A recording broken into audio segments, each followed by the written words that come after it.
Welcome to the Daily Current Affairs by CivicCentre IAS, where we try to discuss the top 10 important topics for UPSC CSE Prelims 2025 from the Hindu, the Indian Express and the PIB. Displayed are the list of topics which we have chosen for today's discussion. The first article is from the PIB, which says that the Northeast Rural Livelihood Project, which is a World Bank aided project implemented by the Ministry of Development of Northeastern Region, concluded on 30th September 2019. Know that the project provided skill development training, vocational training to unemployed youths and self-help group members for job placement and self-employment within 1,645 villages under 58 development blocks across 11 districts of 4 states of Mizoram, Nagaland, Sikkim and Tripura. In this context, we'll talk about the Northeast Rural Livelihood Project. See, it is a World Bank aided project implemented by the Ministry of Development of the Northeast region. Know that the project duration is the project is concluded on 30th September 2019.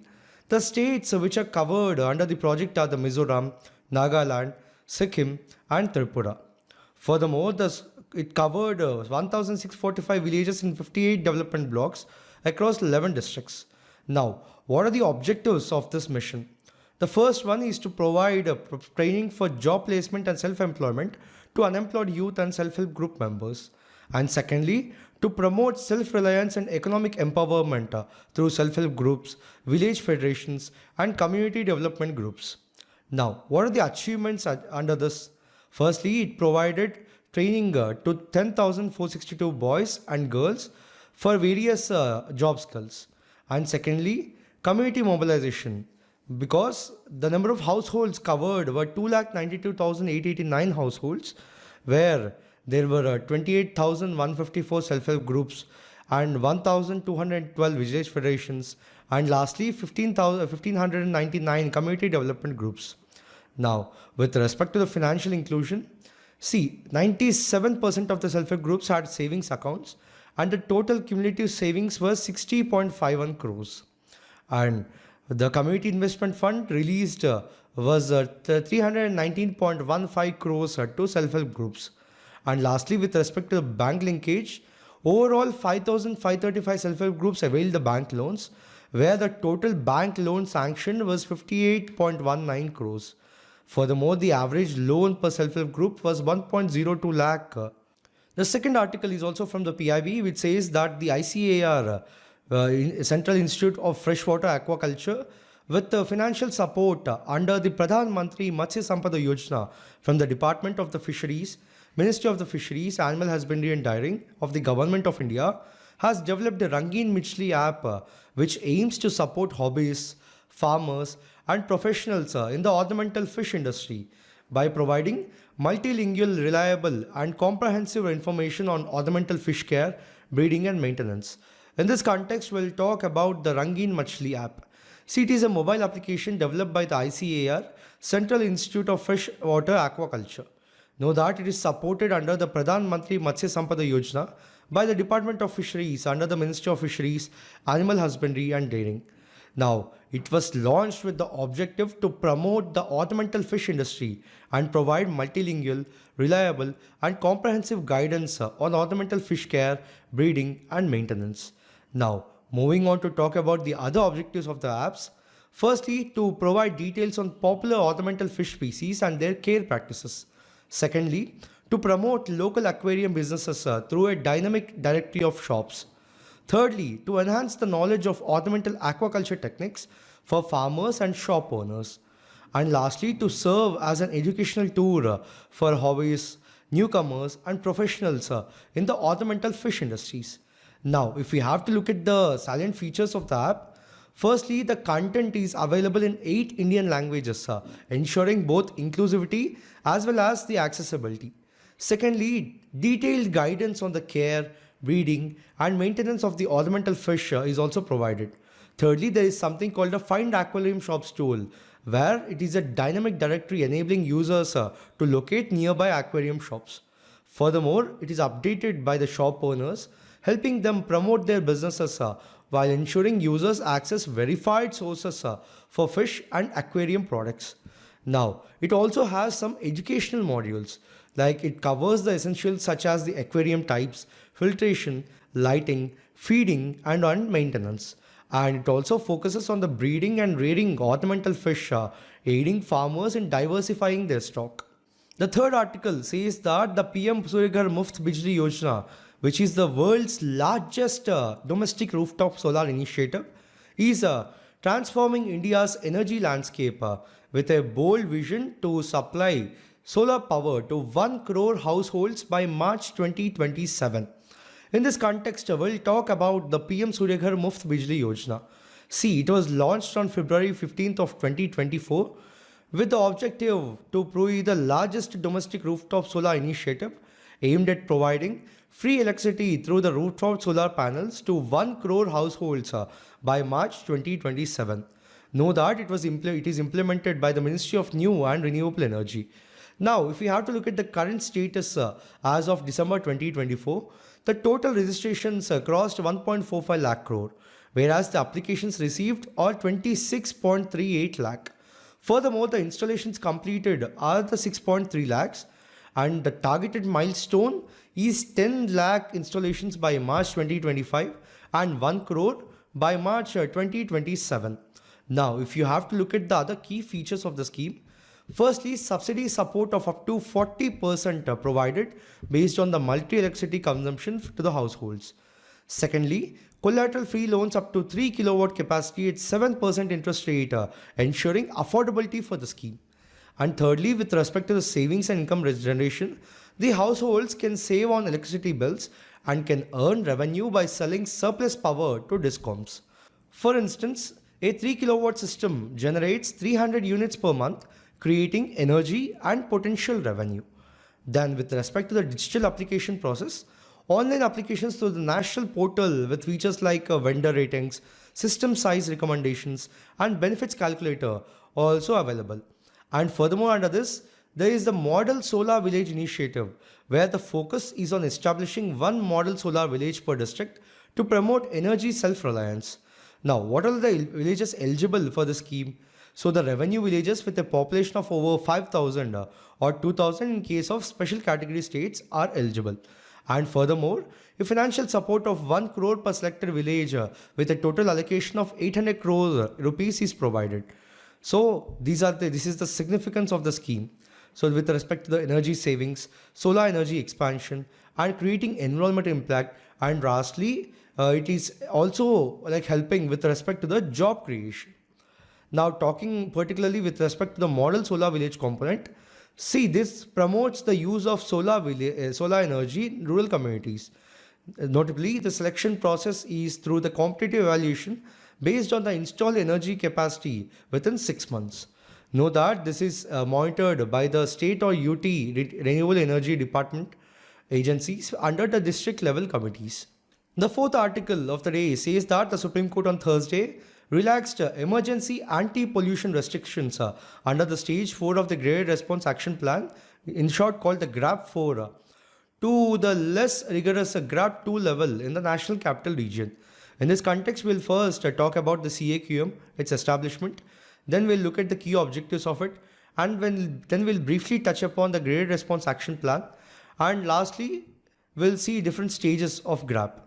See, CAQM stands for Commission for Air Quality Management. Know that it is a statutory body established by the Government of India to address air pollution issues and improve air quality in the National Capital Region and adjoining areas. Significantly, the Commission was created with the aim of formulating and overseeing the implementation of the policies, strategies, and actions to control and reduce air pollution in the region.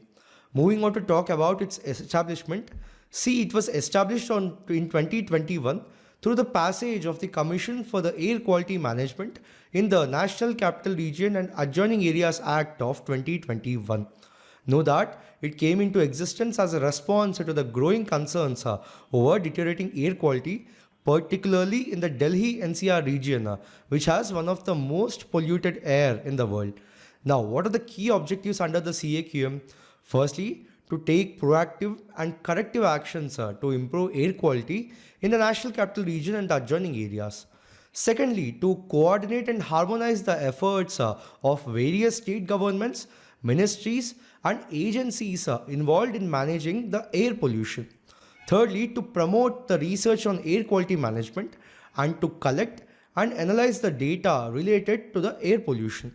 Then, to oversee the implementation of the air quality standards and to ensure that the measures taken are in effect to the curbing the pollution. And lastly, to raise awareness among the citizens about the importance of clean air and measures they can adopt to reduce the pollution. And lastly, CAQM has overriding authority over other bodies such as the Central Pollution Control Board and the State Pollution Control Boards within its jurisdiction, with the aim of ensuring coordinated efforts to tackle pollution. Now, moving on to talk about the Graded Response Action Plan, in short called the GRAP. See, it is a set of emergency measures that kick in to prevent further deterioration of air quality once it reaches a certain threshold in the Delhi NCR region. Know that it was approved by the Supreme Court in 2016 after the Supreme Court's order in the matter of MC Mehta versus Union of India of 2016, and it was notified in 2017. Now, moving on to talk about its implementation. See, till 2020, the Supreme Court appointed the Environmental Pollution Prevention Control Authority used to order states to implement the GRAP measures. But then the EPCA was dissolved and replaced by the Commission for Air Quality Management in the year 2020.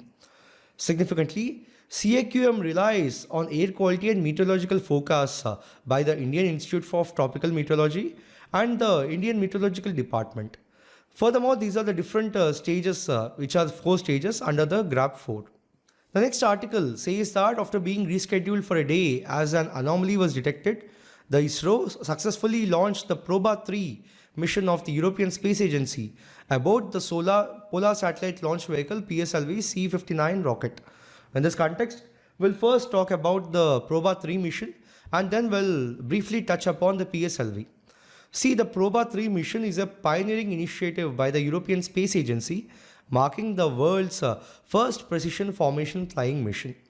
Furthermore, it is the innovative mission which will demonstrate precision formation flying between 2 satellites to create an artificial eclipse, revealing new views of the sun's faint corona.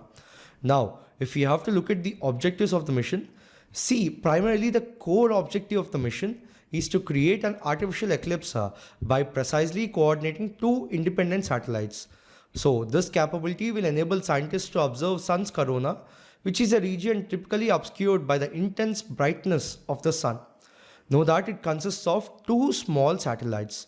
One is a chronograph spacecraft and then a solar disk-shaped occultus spacecraft. So these satellites will be launched together, separate from each other, and then fly in tandem. So these 2 satellites will mimic a natural solar eclipse. Notably, they will maneuver precisely in Earth's orbit so that one satellite casts a shadow over the other. Now, these are the different instruments on Proba-3. You can have a look. Now, moving on to talk about the Polar Satellite Launch Vehicle. See, it is the 61st flight of the PSLV and the 26th using PSLV XL configuration, which is set to launch the spacecraft into a highly elliptical orbit as a dedicated commercial mission of the New Space India Limited. So the Polar Satellite Launch Vehicle is the 3rd generation of the Indian satellite launch vehicles, which was first used in the year 1994.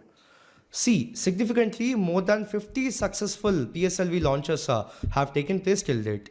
So it has also been called for the same reason as the workhorse of ISRO for consistently delivering various satellites into low Earth orbits with a high success rate.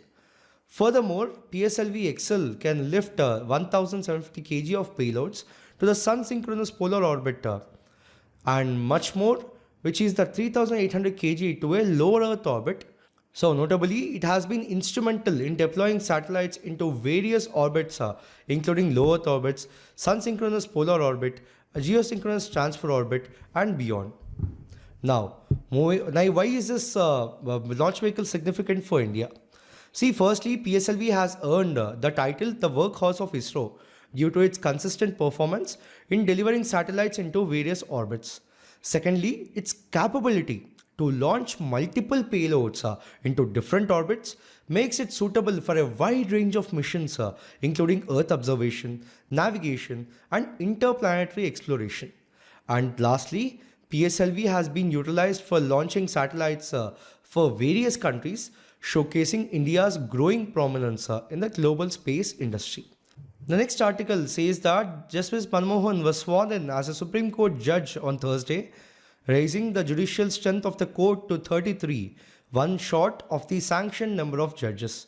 Furthermore, the Chief Justice of India, Sanjeev Khanna, administered the oath of office to Justice Manmohan in the Chief Justice courtroom. In this context, we'll first talk about its collegium system, then about its evolution, and then we'll look at the appointment of the Supreme Court judges. See, this collegium system is a system of appointment and transfer of judges that has evolved through judgments of the Supreme Court and not by an act of parliament or by a provision of the constitution. Now, how has this system evolved?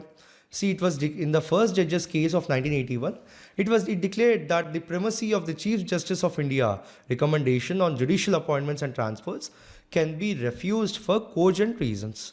So the ruling gave executive primacy over the judiciary in judicial appointments for the next 12 years. Then through the second judge's case, SC introduced the collegium system, holding the consultation really meant concurrence. So it added that it was not the CJI's individual opinion, but an institutional opinion formed in consultation with the two senior-most judges in the Supreme Court. Then in the third judge's case in 1998, Supreme Court on Precedent's reference expanded the collegium system to a 5-member body comprising the CJI and 4 of his senior-most colleagues. Now, what about the appointment of the Supreme Court judges? Firstly, with respect to the composition and strength of the Supreme Court, see, originally the Supreme Court had 8 judges, where 1 was Chief Justice and there were 7 other judges. But then the Parliament has increased the number of judges over time. At present, the current strength of the Supreme Court is 34 judges, where 1 Chief Justice and 33 other judges. Now, what are the qualifications for the appointment as a judge? See, according to the Article 124, Clause 3 of the Constitution, a person can be appointed as a judge of the Supreme Court. Firstly, a person must be citizen of India, then must have served as a judge of a High Court for at least 5 years, or 2 such courts in succession. Alternatively, must have been an advocate of a High Court for at least 10 years, or 2 or more such courts in succession. And lastly, must be a distinguished jurist in the opinion of the President. Now, how is he appointed? See, the judges of the Supreme Court are appointed by the President under Clause 2 of Article 124 of the Constitution.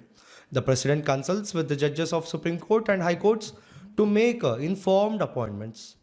The next article says that India slammed the developed countries for causing the climate crisis during a landmark hearing at the International Court of Justice on Thursday, saying they exploited the global carbon budget, failed to honor the climate finance promises, and now are demanding that developing countries restrict their resource use.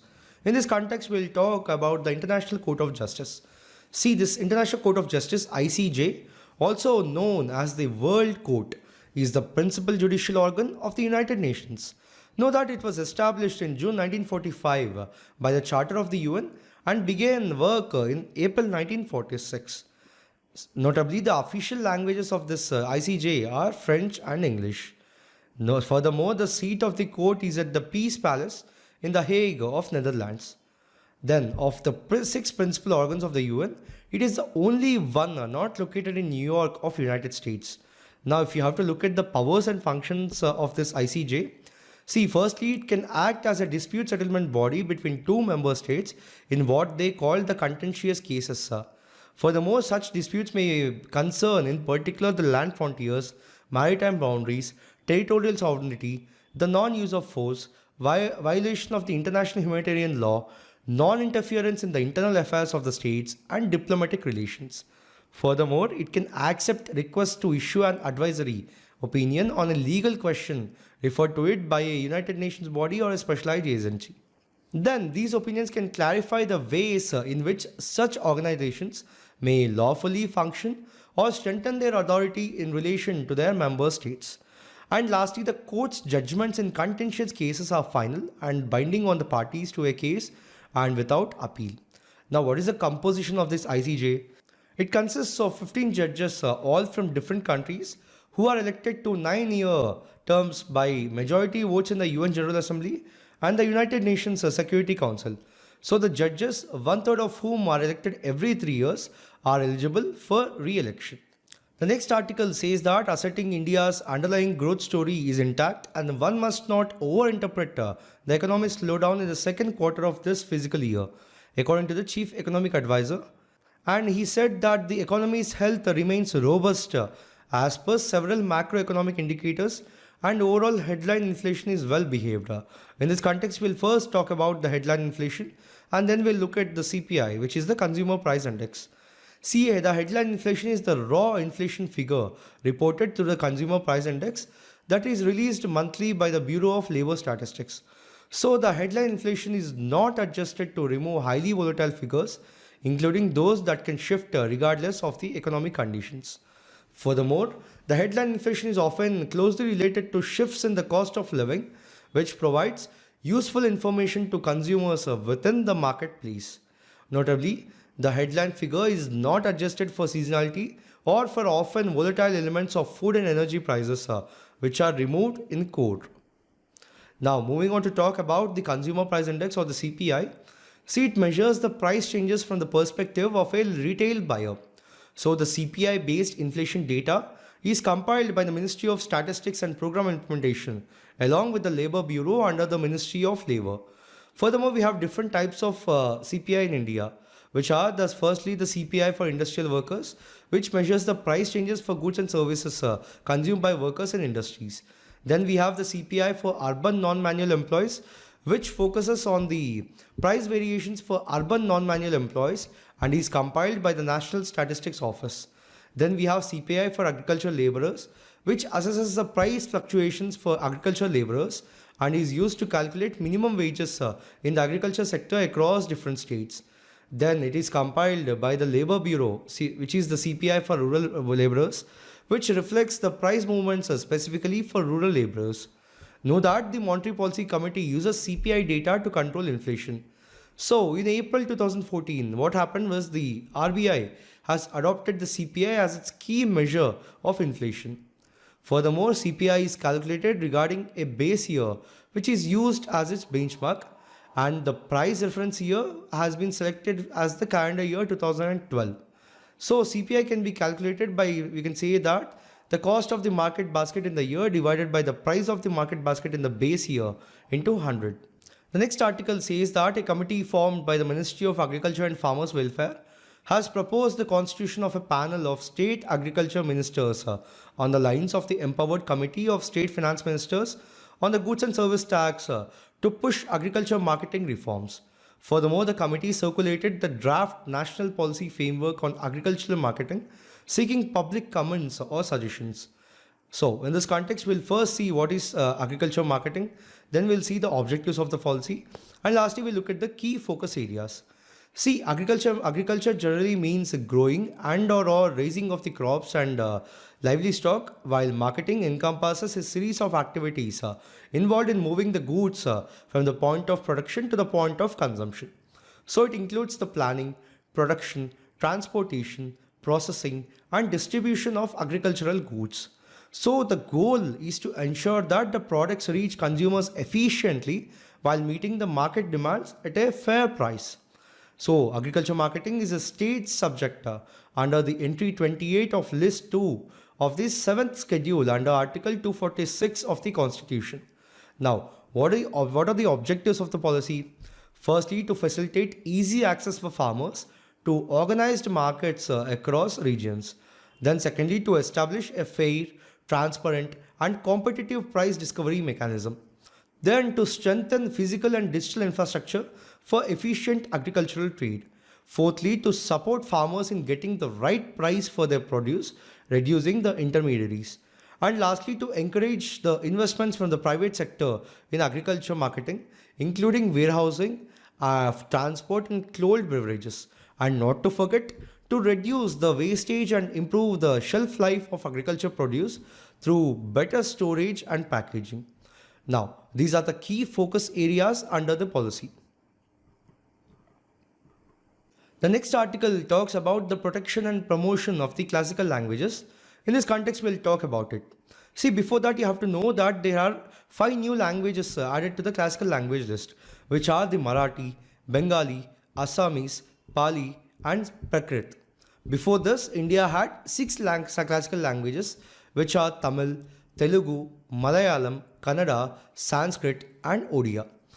So, what will the classical language tag mean for these languages? See, officials say that the broader cultural and academic impact of this designation will extend nationally and internationally. So, the Ministry of Education takes steps to promote classical languages. So, 3 central universities were established in 2020 for the promotion of Sanskrit. Then, the Central Institute of Classical Tamil was set up in 2008 to facilitate the translation of the ancient Tamil texts and offer courses in Tamil. So then similar centers of excellence have also been set up for the study of Kannada, Telugu, Malayalam and Odisha. So what are the latest criteria for the classical languages? So the new criteria now includes, firstly, high antiquity of early texts and recorded history over a period of 1500 to 2000 years. Then a body of ancient literature texts which is considered a heritage by generations of speakers. Then epigraphic and inscriptional evidence. Then the knowledge texts, especially prose texts in the addition to poetry. And lastly, the classical language and literature could be distinct from the current form or could be discontinuous with later forms of its offshoots. So following this, the committee recommended the addition of the 5 new classical languages, the proposals for which had been with the center for some years. So in this video, we have discussed 10 articles in total for today. We'll be back again with another video tomorrow. Thank you.